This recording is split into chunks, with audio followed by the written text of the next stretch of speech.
caregivers across the nation. I understand firsthand the emotional and financial toll this disease takes on people families across our country. The NIH currently gives Alzheimer's less than $1 billion in research funding, while Medicare and Medicaid are spending $153 billion to care for people with Alzheimer's. The experts tell us we need $2 billion a year to find a cure for this disease. So my question to you, sir, is what will you do in your presidential campaign and beyond to make sure this devastating disease, as well as the potential bankruptcy to Medicare and Medicaid, get the attention it so greatly needs and deserves? Thank you. Brenda, thank you very much for that question, and I too have seen firsthand the ravages of Alzheimer's. My grandmother had Alzheimer's, lived with it for 10 years, and it was, it's a tragic disease. It's a heartbreaking disease. You know, she had been a school teacher in Cuba, and she had a photographic memory. And when Alzheimer's began afflicting her, you know, as you know, the toughest time in many ways is early on when you're aware of what's happening. And we spent over a decade caring for her, and it ultimately took her life. Listen, I emphatically agree with you. I think one of the ways where our country is often penny wise and pound foolish is when it comes to investing in research and development for cures for devastating diseases. I am the chairman of the Science and Space Subcommittee of the Senate Commerce Committee.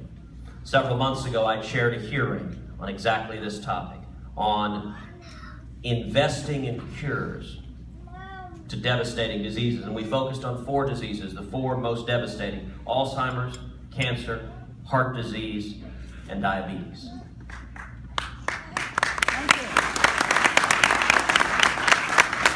Those 4 collectively inflict massive human damage, both in terms of lives, but also in terms of dollars. You're talking collectively between those 4, trillions of dollars are spent on care dealing with those 4 diseases. I believe we should dramatically increase the investment in funds and research and development to seek to find a cure for each of those diseases, to invest what it takes, that a few dollars on the front end curing those diseases has the potential to save trillions of dollars on the back end not dealing with the ravages of those diseases. A second component is right now our regulatory system is slow and cumbersome at the FDA. If you have a new drug, if you have a new medical device, you're trying to get it approved, it can take years and years and years. It can cost upwards of $1 billion to get one new drug approved. Those costs slow down the system, and for any who have family members who are struggling with a rare disease, who are struggling with illness, you'll find often that there are effective drugs that are approved elsewhere in the world, and yet you can't get them in the United States because the FDA blocks them. I think any patient has the right to try and access drugs that could save their life.